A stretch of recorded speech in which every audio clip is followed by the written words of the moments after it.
Dunyoda shunday bir mahsulot borki, uni sotib olish uchun sayyoramizdagi eng boy milliarderlar ham oylab navbatda turadi. Hatto siz Elon Musk yoki Mark Zuckerberg bo'lsangiz ham, pulingiz oshib-toshib ketgan bo'lsa ham unga darrov erisha olmaysiz. Sababi mana shu kaftdek keladigan kichik temir parchasi. Eng ko'p tarqalgan AI chip Nvidia H100 ning narxi bugun bozorda 30-40 ming dollar atrofida turadi.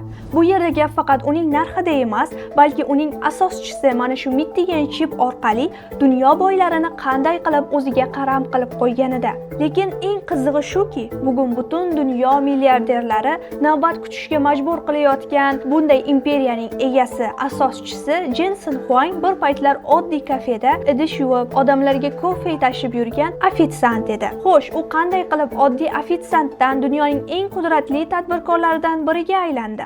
Siz bilan milliardlar formulasi. Nvidia qanday qilib dunyoning eng qimmat kompaniyalaridan biriga aylandi? Bugun siz bilan shuni tahlil qilamiz. Hamma narsa 1993-yil aprelida oddiy yo'l chetidagi kafeda boshlangan. Jensen Huang o'shanda 30 yosh edi. U ikki do'sti Chris va Curtis bilan soatlab kofe ichib, kelajakdagi kompaniyasining rejasini tuzardi.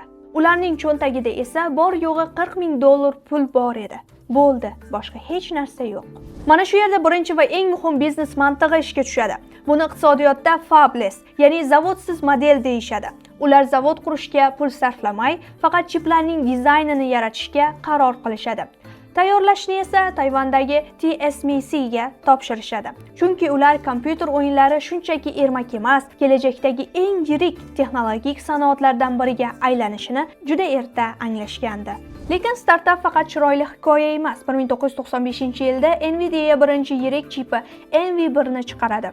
Ammo Microsoft Direct 3D ni e'lon qilgach, ularning texnologiyasi bir kechada eskirib qoldi. Nvidia inqiroz yoqasiga kelib qolgan, u jamoaning 70%, ya'ni 70 dan ortiq ishchini ko'zda yosh bilan ishdan bo'shatishga majbur bo'ladi. Kassada atiga bir necha haftalik maoshga yetadigan pul qolgan va kompaniya bankrotlik yoqasida edi. O'sha vaqtda ular uchun yagona umid Yaponiyaning Sega kompaniyasi.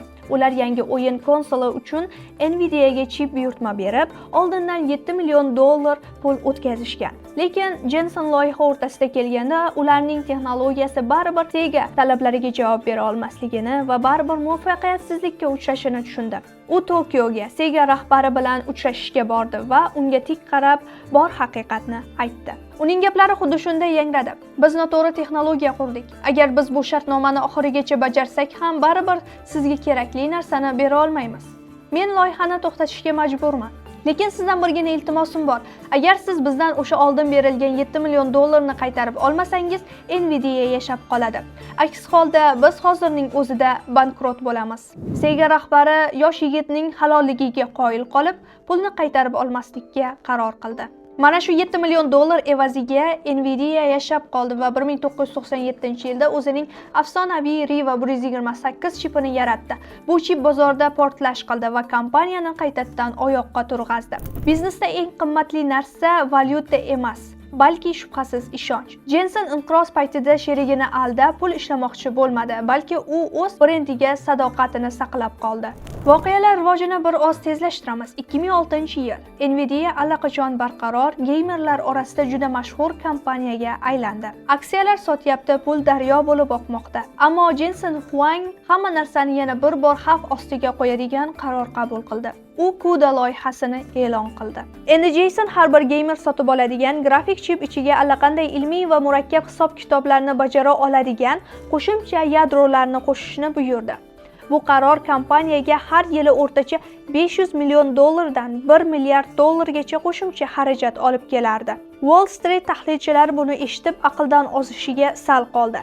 Investorlar Jensenga g'azab bilan shunday deyishdi: "Nega geymerlar sotib oladigan chiplar narxini asossiz oshiryapsan? Bu laboratoriya o'yinchoqlari bozorda hech kimga kerak emas."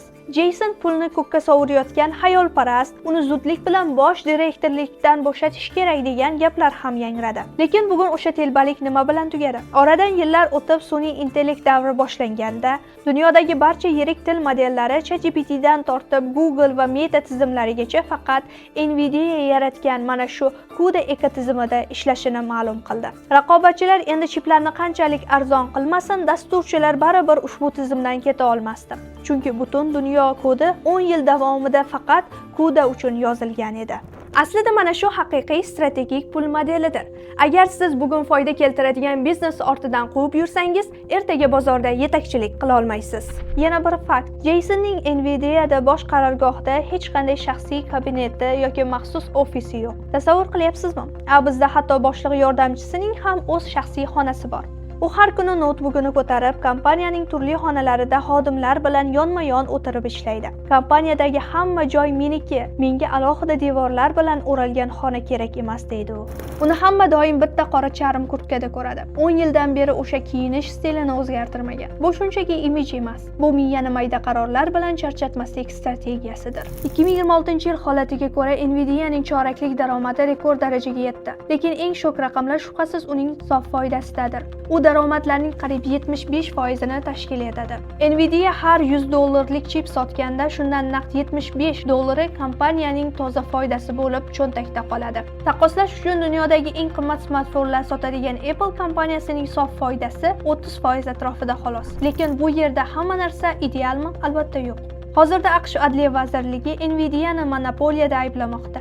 Chunki dasturchilar faqat uning CUDA tizimiga bog'lanib qolgan va boshqa raqobatchi chiplarga o'ta olmaydi. Kompaniya ichidagi ichki muhit ham juda og'ir deb aytishadi. Ish va hayot balansi degan narsa Nvidia'da deyarli va'da qilinmagan. Jensen Huang o'zi buni ochiq tan oladi. Agar siz buyuk narsa yaratmoqchi bo'lsangiz, oson va tinch hayotni unuting, deydi u. Xo'sh, Jensen Huang va Nvidia hikoyasidan biz o'zimiz uchun qanday real xulosalar qilishimiz mumkin? Aniq ikki qoida bor. Halollik bu eng katta moliyaviy aktivdir. Qiyin vaziyatda sherikingizni aldamang. Shunchaki mahsulot emas, ekotizim quring. Nvidia faqat temir sotmadi. U CUDA degan dasturiy muhitni yarata oldi. Mijozlar uning chipidan voz kechishi mumkin, lekin tizimdan keta olmaydi. Agar sizning ham g'oyangizga qarshilik qilishsa va 10 yil davomida u loyiha hech qanday daromad keltirmasa, bunday loyihaga bor pulingizni tikkan bo'larmidingiz? Fikrlaringizni izohlarda yozib qoldiring. Bizga obuna bo'lishni va like bosishni unutmang. Keyingi sonlarda ko'rishguncha